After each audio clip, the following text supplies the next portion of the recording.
Dans 2 Corinthiens 10:1, nous voyons l'aspect extérieur du vase de terre. Moi, Paul, je vous prie, moi humble d'apparence, quand je suis au milieu de vous, présent en personne. Il est faible et sa parole est méprisable, disaient les Corinthiens. Un vase méprisable selon le verdict humain, où se révèle la vie divine. Car les armes avec lesquelles nous combattons ne sont pas charnelles, mais elles sont puissantes par la vertu de Dieu pour renverser des forteresses et toute hauteur qui s'élève contre la connaissance de Dieu. Un vase faible et humble, pauvre en parole selon le jugement humain, quoique utilisé par Dieu pour renverser des forteresses. Présent en personne, il est faible et sa parole est méprisable.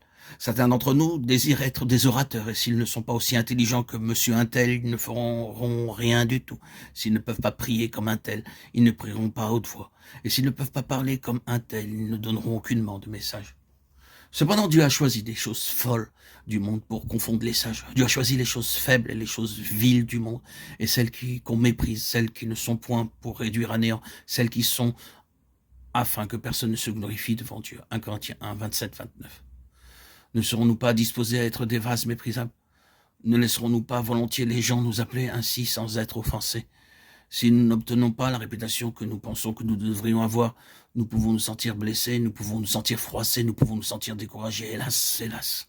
Tout ceci est possible parmi les enfants de Dieu. Et si toutefois il y a en nous quelque chose de beau, c'est nous qui en avons le crédit et non pas Dieu.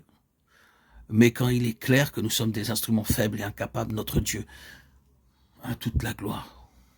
Regardons dans 2 Corinthiens 12, 7, et pour que je ne sois pas enflé d'orgueil à cause de l'excellence de ces révélations, il m'a été mis une écharde dans la chair, un ange de Satan pour me souffleter et m'empêcher de m'enorgueillir. Nous voyons ici le vase de terre et son danger. Plus Dieu nous utilisera, plus il y aura le danger de nous enorgueillir tant que nous serons des vases de terre, tant que nous serons dans le corps de notre humiliation. Il faut que Dieu porte sa main sur nous et nous garde brisés, de sorte que nous ne puissions dire que quelque chose vient de nous, et que nous ne nous attribuions quelque gloire. Le Seigneur peut se servir de chacun de nous pour être des canaux de vie en faveur d'un grand nombre d'âmes, plus que nous pouvons le concevoir. Mais serait-il prudent pour lui de nous utiliser ainsi, sans une œuvre de brisement? Le Seigneur peut vraisemblablement nous donner juste autant d'abondance qu'il voit que nous sommes capables de porter. Si beaucoup de vos prières restent encore sans réponse, ne vous reposerez-vous pas sur Dieu, votre Père, qui peut vous donner toutes choses à l'instant même, s'il voit que c'est sans danger pour vous? Il n'y a aucune restriction dans le cœur de Dieu, mais il y a des limites dans les vases de terre.